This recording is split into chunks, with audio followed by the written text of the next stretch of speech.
Okay, speaking of debate, let's play some of the conversations that happened in the Senate on this housing levy, because it's all about the debate. Don't ever talk about let's play that. Let's play part of that. This is what they call miseducation. Let's take a sneak peek of what happened in Senate on the housing bill, because this has already passed anyway on both houses. So let's play that and see. I wanted to draw your attention to Standing Order 185. Mr. Chair, allow me to read. General application of rules in Committee of the Whole, except as otherwise provided in these standing orders. The same rules of order and of debate for the conduct of business shall be observed in the Committee of the Whole in the Senate. Mr. Speaker, therefore, nobody should rise up to tell you that there are traditions. Traditions are only applied where there is no express provision of the standing orders. So Honorable Kajwang is within his right, Mr. Speaker. Even in Committee of the House, I am surprised somebody who's told us many times that he's doing the third term in this House has no idea which standing orders he's referring to. And Mr. Speaker, when somebody stands up on a point of order, Mr. Speaker, you must insist on which standing order he is rising. I have read the law of this House. We will not be threatened by old people here that you have been here 10 times, but you can't read very simple English. Saying that after 5-10 years, everyone has a house. So what are you going to put in the law that since Cheriot already has a house somewhere in Langata, and after 10 years there are additional and excess houses, that nobody should go for the second round? That is poor legislative drafting, and those are poor proposals that should not come in this law. Mr. Chair, the Constitution, Article 117, that talks about powers and privileges of Parliament, provides unfettered freedom of speech and expression. And those people who today want to limit my speech and expression, we shall wait for you, and your day will come. So in the principle of equity and equality and morality and the law, we must be ensured that we cushion against where people are given through affordable program, then they resell those houses through the cartels that we know that are normal during the NHC, Mr. Speaker. Mr. Speaker, I want to say I support this clause 42C. We shall not be lectured, Mr. Speaker. If you don't want to be lectured, you can go to University of Nairobi during public hearing or public lecture. Mr. Speaker, I support this clause because it will promote equity and equality and fairness in terms of access. As Mr. Speaker, finally, you need to protect the people who are beneficiaries of this, Mr. Speaker. Thank you, Senator. Senator Mugeni. So what is wrong with that setup, Sifuna? Because you seem to have your chance to say what you need to say. What was I saying there? Because you see, Owen Bayer has claimed to educate me, but he's actually miseducating me. It is also the standing education. orders, it is not education. I would rather you kept it. Trevor, during the times of the 7 bearded sisters, the examples that is given, you could actually debate for as long as you could stand. But the standing orders in the Senate right now, let me speak about the Senate, I don't know about the National Assembly. They impose a time limitation on debate. So for instance, on bills and motions, you have 20 minutes in the standing orders, and it is a reasonable amount of time to debate. What happens is, immediately the matter comes to the floor, because members of majority side don't want to debate. They know most of these proposals are very unpopular, even with themselves. So what they do, the first thing you will see is the leader of majority stands up and says, we want to limit debate, and because they want the bill to pass very fast, and reduce the time from 20 minutes debating on a bill as important and critical as housing to 4 minutes. And the point that I was making there in the clip that you played is that during the Committee of the Whole, when new clauses are being introduced, when amendments are being proposed, it was the position of the majority that debate should not be had on the specific clauses. That is why I read that standing orders that says the rules of debate in general also apply during the Committee of the Whole during these amendments. Correct. There is a difference, my brother, with a time or an opportunity to speak and what you are saying and the time that you are allowed to say. You can make noise in 4 minutes, by the way. You can insult government, what you call holding government to account. But if I want to give a breakdown of my take, incorporating the views of the people of Nairobi in the housing bill, you cannot limit me to 4 minutes. That is just grossly unfair.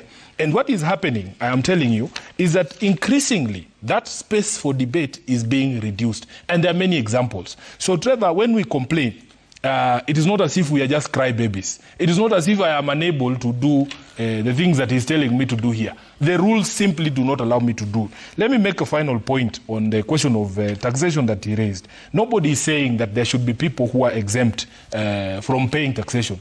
What we should be talking about is whether the measures that have been imposed, first of all, are fair. Number two, they are resulting in the development or the positive growth of the economy that he's talking about. Successive reports from the CBK speaking to employers, they're telling them because of the high cost of doing business resulting from the taxes that have been imposed, many of them, actually over 40% in the CBK report that I saw, the survey for January, many of the respondents said they are going to let people go because they can no longer afford their salaries. Many of the bills that have been passed by these two gentlemen impose taxation two ways, both on the employer and on the employee. You have seen the confusion that is now in the private security sector after they insisted that a certain amount of money has to be paid to the security guards. There is a total confusion in the industry because many of the players are coming to tell us that their costs have gone overboard. So when you look at reports from FKE telling us last year we lost 700,000 jobs because of the bad taxation policies. When you hear reports that in fact collections from even fuel, the VAT levy that we used to collect, have gone down. These are reports from official government sources. These are reports from KRA. These are not from Chungwa House or Sifuna's big head. I am telling you, this is what the taxation policy of Kenya Kwanza is doing to the economy. So if we are experiencing a slump, Trevor, we are experiencing a slump in taxation because Kenyans are overburdened. There is an optimal level of tax. Again, I'm saying this not as an expert, but as a person who understands what a fair system looks like. There is a place where, optimally, you will be able to collect the tax that you wanted without overburdening or hurting the economy or the people themselves. So we have breached that, and it is telling in the numbers that are coming out, from the collections to the job losses to the projections of employers and so on and so forth. So I am not arguing for people not to pay taxes. I am not demonizing taxation. I am aware that taxes and death are the only things that are certain. We pay taxes. People want to contribute to the development of their country. But can you please listen to the experts who are telling you, to the Kenya Association of Manufacturers, to the Kenyans themselves, who are telling you that yes, for instance, Kagushia, some of this opposition to some of the taxes, we are saying it is not the right environment.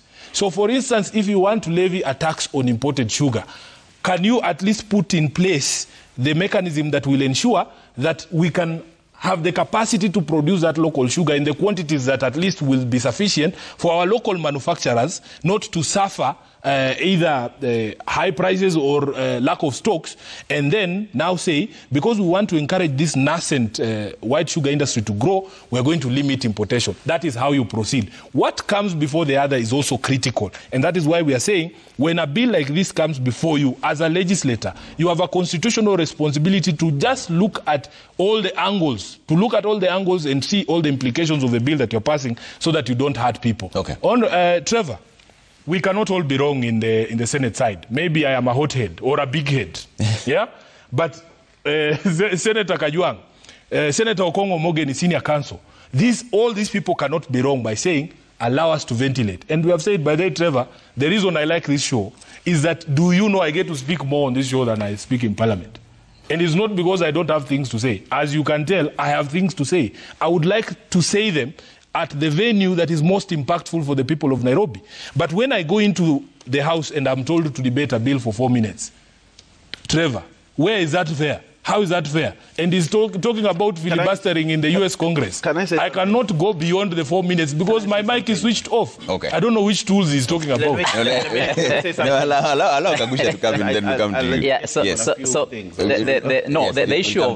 issue of debate, I think, is one of the things that debate on the floor of the National Assembly or in the Senate is one of the things that every other member desires to have. At least those members who are interested, because of course you also have members who either are not interested to debate in the House or may not have as much to say as is required. And so the issue of limitation of debate really is something that should only come as a last resort and as an agreement of all the members, both from the minority and from the majority side. And so I agree, we ought to ensure that as many members as possible do ventilate on issues that are of national importance on the National Assembly floor or even in the Senate floor, and so that they can be able to represent their members in the manner in which that they should.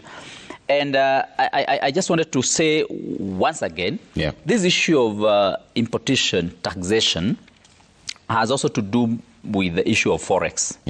You know, and indeed, the issue of reorganization of the sugar industry is one of the things that has happened.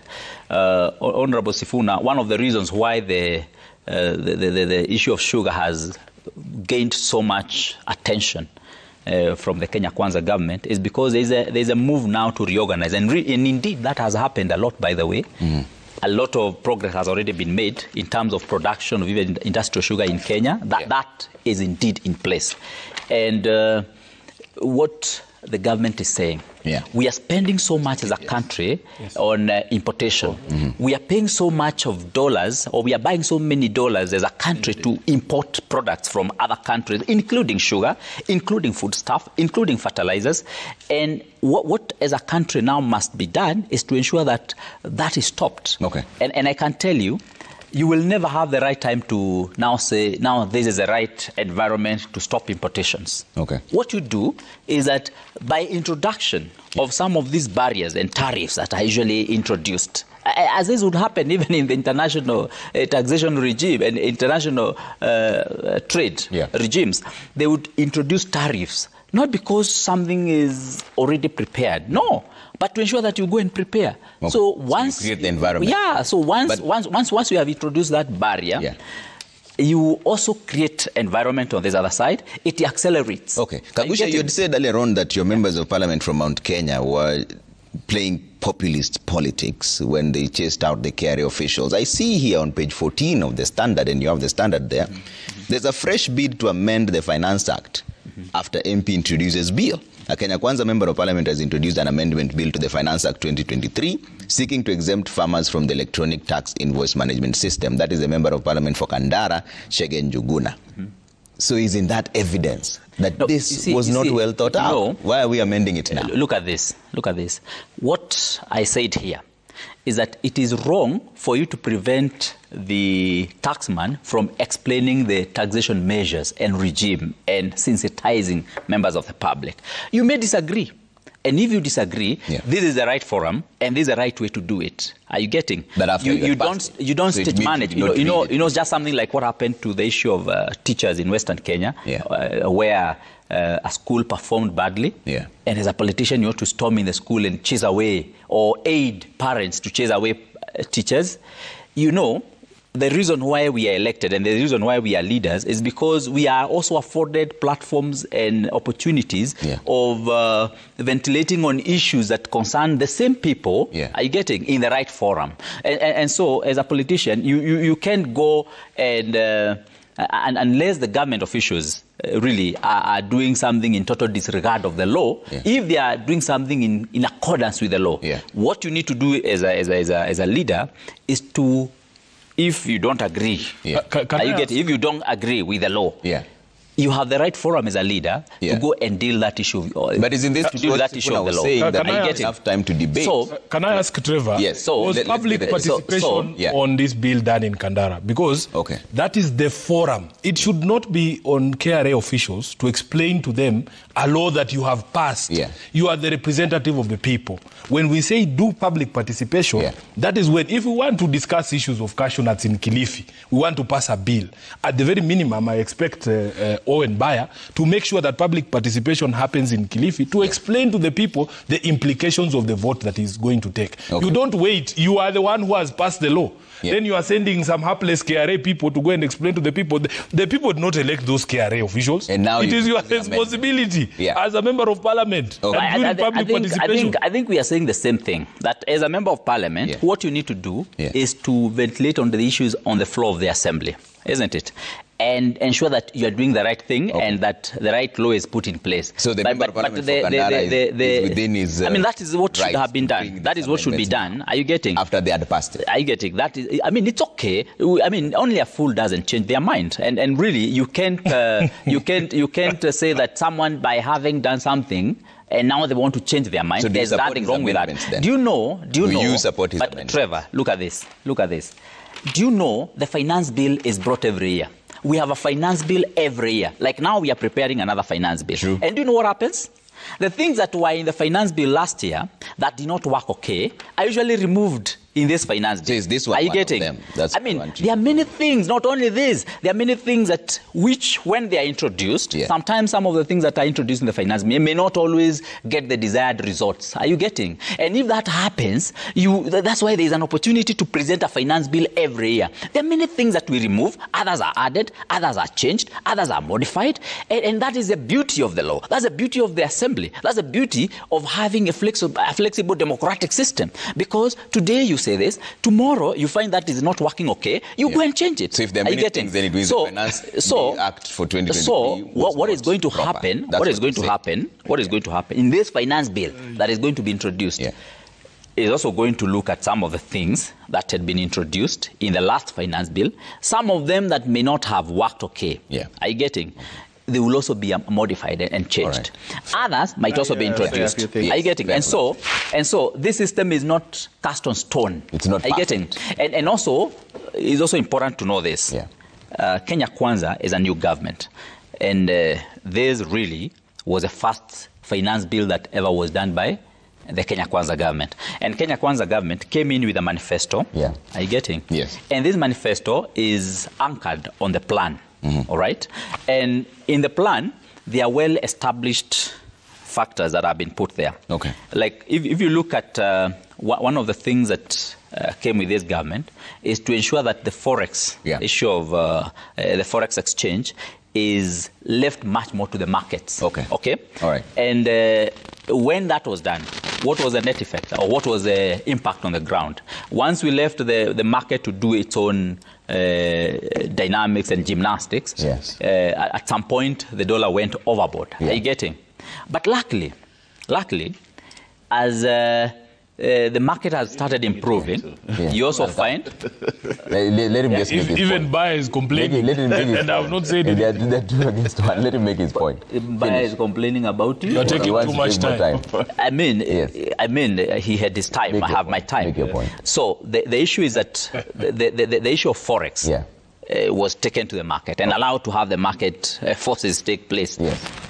But when it is necessary, the government introduces different measures to address whatever things that may go overboard. Fine. And so that's the beauty of flexibility in the system. Let me say this. For every taxation measure taken, Trevor, there are many opportunity costs. And every time debate comes in to Parliament, to the National Assembly, or to the Senate, we need to look at what are the opportunity costs to agreeing with it or disagreeing with it. When Sifuna says that he would oppose a housing bill, a housing levy, or housing taxation, what are the opportunity costs to him and to his people of Nairobi? Okay? So that when he says 2.75 taxation, that housing levy, it should not be. But what he on the flip side, if there is a place that requires housing, is the place called Nairobi. Sifuna, as a member of the Senate for Nairobi, needs to understand that his opposition to the housing levy is actually putting his people to continue to live the way they are. That's the opportunity cost. If he supports it, he has an opportunity cost that those people that pay the tax will tell him, you know, this and this and this. But on the flip side, what are the gains? What are the gains to it? And that is something that, as a politician, he needs to be smart about. Because I saw the argument from the women rep on Nairobi when she supported the housing levy. And she said that if there's a place in this country that requires housing, Nairobi is one of the places. And therefore, on principle, I would support that.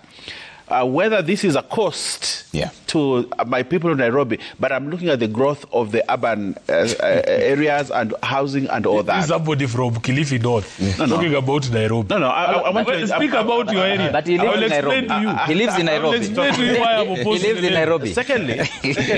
Secondly, when you have taxation, there's taxation that is deterrent. Yeah. You know, meant to deter certain practices, and therefore you put in taxation measures. Not necessarily you want to get the money out of it. Look, I will give you a good example.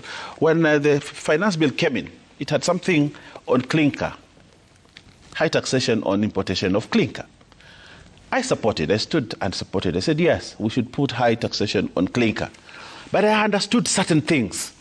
One, Kilifi is one of the biggest producers of shellac and the materials that is used to produce clinker. Okay. So I said, yes, we must put high taxation on clinker because we're going to explore more minerals in Kilifi. My county government will make more cess, you know, and I'll have more people employed in Kilifi in production of clinker. But on the flip side, there's one thing that I also was aware, that we get a lot of revenue from importation of clinker when it comes through the port, and the port makes a lot of money from the clinker when it comes to the port handling and all that. But I was looking at it from the perspective, I'll create jobs, I will grow the cement industry in this country, and we'll stop importation of cement itself as a finished product, and therefore I made that decision to do that, aware of the other things that are available. And that is how you make decisions as a member of parliament when you go out there. So there's certain times when the layman out there, and that was sometimes when you become a leader, like Sifuna, you're a leader, lead the people. Okay. Lead the people. Okay. You know, knowing that my leadership, I'm providing leadership to change their lives. Yeah. But the people will tell you, no, we don't want more taxes. But you say, okay, I agree with you. We don't want to do more taxes. Then the country stalls. Okay. Yeah. So who benefits from it? All right. And let me finish. I think you gave these two gentlemen a lot of time. No, say. don't count me. So I want to speak. I have not spoken. Oh, you have not spoken today. That is a dishonesty we are talking about. This gentleman has not spoken today. He hasn't spoken today. I want to tell Sifuna one other thing, especially when he talks very vehemently about parliament and stifling of debate and all that. You know, it's a topic that will take him a whole month. You know, he will actually go there to the public and barazas and rallies and telling people, you know, I cannot represent you because debate is stifled in parliament. I want to tell him this. You see, when that's it. Ventilating is one thing, but it is not making law. Ventilating in parliament is not law making. Okay. Being given 20 minutes to speak in parliament does not constitute the making of a law. When it comes to law making, it comes to the third reading. But they want to spend 20, 30 minutes. I know they are big in talk. You know, they want to talk, use all the English and all that and speak, so they're watched on TV. But when they are very weak in law making, in the third reading, that is where law is made. And you see, you have the advantage. I looked at the numbers when you put that clip. I looked at which side had more people and all that. I think they had more members in Parliament, in Senate, and if they did not have, I don't know, the margin in Senate is very thin. You don't know. No, I'll tell you. You have no idea what you're doing. Let me finish. You have no idea what you're saying. You know, I don't heckle, so I don't expect him to heckle. I will expect him to give me my time to express. Finish, yes. So, you see what needs to be done. If you do not agree with the Speaker, when the Speaker says that we are changing this from 20 minutes to 4 minutes, you know what you have? The tool you have? Tell your members to stand. They are counted, and if you are more, you put it to vote. And you check vote and you are more, they lose. They only need to know how to provide leadership. I watched Aden Duale. I'm a good student of Aden Duale in the National Assembly. Aden Duale would say there's something that is coming which is trivial or it is important, but the opposition are planning. So he would say, okay, I want my soldiers, you know, and we would go in there and we would watch the body language, we would watch everything else, what these guys, and we were big in strategy, small on talk, but big in strategy. The people in Azimio in the Senate are big in talk, small on strategy. They will continue to lose. I don't want to lecture Sifuna on this, but I want to tell him, Parliament is not just about talking. It's about having strategy to oppose a law, hold forte until you are heard. Not through what you say, but through how you strategize on the clauses, changing the clauses on the law. We are running out of time. Let me respond. Feedback and give it us closing. Let me respond to the things you can come to my office for a few classes. I would rather not, Owen Baya. You can keep your education. I am sufficient, as you said. Everybody will use what they have. I have English. Yes. I was elected to debate. I will debate in the House if you allow me. He was also elected to if because it is the Constitution that tells me I have to consider a bill and I have to debate the bill. It's not just about voting. So for them, they are just voting robots because he knows in the Senate we are outnumbered because of the bad manners in political hygiene. They have pushed members of Azimio, and the gap between us and the majority is bigger than you think. I know you have no idea what is going on in the Senate. Trevor, it is okay for people to change their minds the way that our brother from Kandara has changed his mind. But they should also not forget, if they are being honest, that they were told this is exactly what would happen. They were told during public participation, memoranda was sent, everybody from the tax experts to the economic experts, people who are better than Sifuna, told them that this thing would have adverse impacts. I don't often quote Gachagua, but I want to quote him today to speak to Kagusha, because it's a language he might understand. Gachagua is the one who said, you cannot help our farmer with one hand, and while you oppress him with the other hand. This is the point that I was making to you. If you create an environment for people to produce, it is to better their lives. It's not to put them in a position where they can pay more taxes. Number two, this question of Forex that he brought about, we would want some more clarity, whether it was market forces or the genius of William Ruto that has resulted in the slide of the Kenya shilling or the US dollar against the Kenya. Because they tell us many stories. They tell us. I know you're disappointed. No, let me finish. Why am I disappointed? Why would I be disappointed? I am happy. Now, they told us initially that the G2G deal was the one that's supposed to handle that. Now they're telling us it's market forces. The other day I heard them saying, oh, sell all your dollars. It is because people were holding dollars. These guys have no idea what they were doing. Number two, on the question of housing in Nairobi, Honorable Baya, I'm an expert on the people of Nairobi. There's a reason why, of all the people who ran for any office, including Ruto in Nairobi, I got more votes than them. I represent these people. Number one, my objection to the question of housing is not to say that I don't know that Nairobi needs houses. In fact, Trevor, I told you that Nairobi is undertaking the biggest housing redevelopment. We have 13 old city council estates that are being redeveloped together with the county government under PPP. Sifuna is not opposed to construction of houses. We are saying, how are these houses being constructed?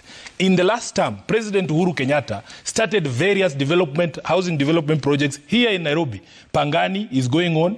There was no single levy that was imposed on Kenyans across the country to build Pangani. The one the president likes to go and take photos at in Mukuru. I am told he's going there next week again. That is an Uhuru government project. Began, constructed, it is almost being completed without a single shilling from the levy that is being imposed here. My opposition is on the levy because cumulatively, Honorable Baya, Kenyans are feeling the pressure of all these taxes you have piled upon them. There is NHIF or the SHIF. You have introduced the housing levy. You have increased VAT on fuel. You have increased payee. All of those things cumulatively are resulting in a position where, if you look at payslips, no wonder the middle class sees you as an enemy, because it has become criminal for you to have a payslip in this country. It is being raided day in, day out. Talk to your ordinary doctors. Talk to your ordinary teachers. Talk to the police officers. They look at their payslip and they start crying. No wonder they are saying it is easier to earn the tax and pay back your salary, because the taxes are higher than the salaries. So in Nairobi, I understand the need for housing. Various previous governments have done various things to try and assuage the situation. We had projects like the slum upgrading project, zero levy introduced by Kibaki and Raila. We had the National Housing Corporation doing houses in Nairobi, zero levy, because the taxes that you collect otherwise are sufficient for you to run these projects. The CS for housing appeared before the Senate the other day, and I tried to ask them if they know or understand people's objections. For me, as a person sworn to defend devolution, I object to this proposal on various principal points. Number one, it is unconstitutional for national government to get itself involved in a devolved function. Housing is a devolved function. Construction of houses is a devolved function. So I am within my right to object. I have no problem with the county government of Nairobi doing PPPs to construct houses in the old council estates. I only warn that what happened in Buxton in Mombasa should not happen in Nairobi. Let there be consultation with the people staying in those estates. Let it be clear what houses are being developed, what land is going to be affected, what value the people who are giving up that land, the people of Nairobi, can derive from the pricing of those units once they are done. Okay. So that is the conversation we must have. So you cannot tell me that I am opposed to housing. I am not opposed to housing. Okay. I am opposed to the housing levy. All right. The people should understand that. And by the way, final point. Yes. When the CS came, I asked her, how many of these projects are running? The housing projects, they tell us, oh, we have employed, 200,000. In their own documents, there are only 3 projects running. And they even counted Buxton, which is not a national government project. It was a PPP with the county government of Mombasa and a private developer. Okay. So these people are dishonest. They are lying to you. Okay. They are lying. Let's bring up feedback, and then I'll give you each just 2 minutes to close. I know in the Senate it's 4 minutes. Here it will be 2 minutes. Closing remarks. Speak whatever you want. You are limiting debate. Let's bring that up at the feedback at Trevor Mbiji at Citizen TV Kenya. Use the hashtag Daybreak. A lot of feedback has come through. We'll try and read just a few of them really quick. Bob Otieno Wino says taxation might be a good thing, but government side has failed to explain to Kenyans its positive and negative sides, which has given opposition side an easily way of demonizing, making it look retrogressive. Okay? And you don't even name them, but you say it is time for reality. We are overrepresented and the 3 arms of government are too expensive for Kenyans. Why excessive taxes, yet India with 1.4 billion people is represented by just 1,100 and Kenyans with 50 million has 4,500 representatives? Sad. Godi Baraza says, as a nation, we seem to be making 3 steps forward and 20 steps backward, while the punitive taxes and mysterious levies shouldered on the common man are reasons why the state of our nation is in shambles. Okay? Reverend Harry Kosgei says on the issue of exempting farmers from e-teams is a welcome move. Thus, on the new measures to introduce tax on zero-rated products should be done well, not to affect consumers. God bless. Okay? See what else you're saying. Engineer Nazaro says, who will be courageous enough to advise Kenya Kwanza regime that a nation can't be developed by imposing punitive taxes? Punitive taxation will only end up killing innovations and young entrepreneurs. Let's think outside the box, okay? Mugai says the people are hurting because of the draconian bills that are being passed in Parliament. Kenya Kwanza MPs must now decide whether they will continue representing the president or the people in Parliament. Time is running out. Okay, let's see if we can add in maybe just 2 more to close because of time. Honorable Lilian Sioi says the current administration is working against all odds to ensure that our country is totally out of foreign debt and raises sufficient funds from our own source revenue to support projects that all Kenyans will access. Okay, let's finish with this one. Jeff says, if you tax bread and milk and I buy mine from a kiosk which doesn't issue ETR receipts, kindly explain where will I claim our taxes from? Kagusha, closing remarks, just 2 minutes. Thank you. So anyway, I just wanted to say that Sifuna here has said that government has increased pay. You know, Sifuna, please don't mislead the people. Let us just tell the truth. And that's why I'm saying the issue of honesty is us to say whether you are honest or not you to tell us you are honest. The issue of pay, government has not increased pay. And then I also find it double speak that Sifuna here says that the middle class are enemies with government because there are so many taxes introduced to them.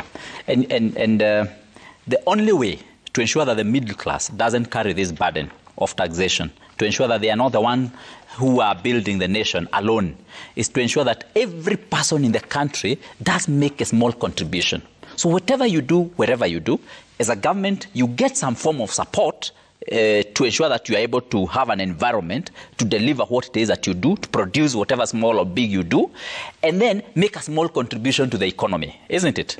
And that way, if everyone in Kenya is making a contribution at that level, then you don't have to overburden one category of people. And I think that's also what the court was pointing out. And lastly, as a parliament, we must also check government to ensure that there are no excesses, especially in terms of consumption, so that whatever it is that we are collecting from the people of this republic so, painfully, then we do not misuse it in whichever way. Okay. So the issue of corruption must be something that must be dealt with very seriously. And also the issue of excess use of funds that we are collecting from the people must also be checked. So that we have serious austerity measures which are also sustainable. And really, I dare say, this is one of the areas where as parliamentarians, we are going to be, we are very serious on, and we are going to even add more energy, focus, to ensure that the government does not overspend what we are collecting from the people. Okay, Owen, 1 minute, please. Why aren't you giving... The time is really bad. Sifuna, why do you want him to close? But I want to say this.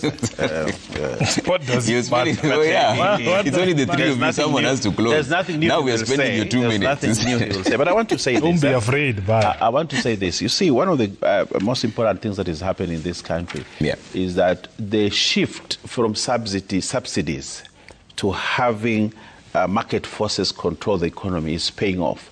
Today, the dollar is, the Kenyan shilling is 138 shillings to the dollar, the lowest for a very, very long time. We were being told that for us to have that kind of thing, we need to bring subsidy. That is what Sifuna and the person, that he holds his coattails to survive in Nairobi as a politician kept on telling us that we must bring subsidy. And even the mandamano we used to have were about subsidies, But it has paid off that we don't need subsidies. The price of unga continues to go down without subsidy. The dollar has gone down without subsidy, and the economy, the market forces are gathering well in such a way that we don't need what they used to convince us about subsidies, all the time. And therefore, I want to say that this country is safe hands. Secondly, the foreign debt that we used to have. You can see a few months ago, people say, you see, because of the dollar skyrocketing, the cost of debt has also gone up. But as this comes down, the cost of debt is also going down, which they were, in the handshake regime, they were unable to control. We are controlling. Lastly, I want to say, to tell Sifuna a few things about taxation when he's debating on taxation. He needs to understand that there are many people in this country who benefit without a sweat because of zero rating of taxes. We need to run away from that because we are making many millionaires or billionaires who just sit and wait to send tax refund. And mostly it has been abused. Very many people make a lot of false tax refund claims, and mandarins at Treasury collude with them, and we lose money. The moment we run away from zero rating, we are going to save billions of shillings for the country. But if you allow me, we're running out of time. I have a commercial break coming through. The last one, Trevor. You have been the least spoken person in this show. I want to say this. That's not true, but to Sifuna. Why can't you just email me this thing? Because you are only addressing me. Speak to the country. No, you can just send me an email. I'll read it. The Honorable Sifuna, when he sits on this show and says that he was elected with the highest vote in this city, is not true. He hangs on the votes. Very few people voted for him as Sifuna because there is nothing that can be associated to him in terms of development in this country. So why did they vote?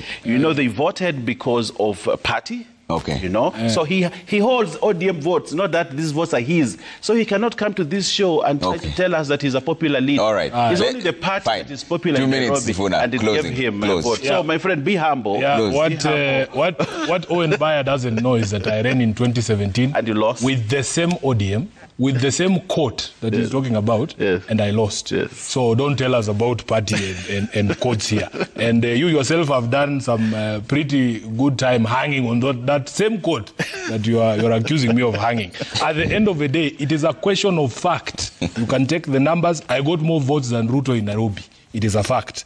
Now, let me say this. I want to salute the avocado farmers of Murang'a. And I want to urge all Kenyans to emulate the avocado farmers of Kenya. When you tell your legislator that this is something you do not support, and he goes ahead and votes against it, please chase them away when they come to the ground and start talking about and feigning ignorance. Number two, Trevor, we want sustainable taxation. As I've said, there is an optimal level of taxation that will result in the benefits you are targeting. And he talks about consumption. Yes, let us see some frugality in Parliament. But your president is spending 4 billion shillings remodeling his kitchen at State House and building a new pavilion to hold parties. That is not frugality. That is not proper use of the taxes. Where does Ruto get time to hold parties? That's what parties? I'm saying. He's always. That's a question I've asked myself so much times. So many times I've asked myself, where does this guy get all this time to attend all these crusades, all these prayer rallies, all these bashes? He's always having PGs, hosting which delegations at State House. If he's not at State House, he's on a sunroof somewhere in Mukurweini, lying to people again. So we are saying, let's see. In the consumption of those taxes, can we see some frugality so that we all say we are all putting in something and we should all use those resources properly, not just remodeling houses and then you tell us about affordable housing. Okay, gentlemen, thank you so much for making time this morning. Honorable Edith Sifuna, Honorable Owen Bao, and Honorable John Kagusha. That is the State of the Nation. Coming up next is Cooking Tips, all right? Bye for now.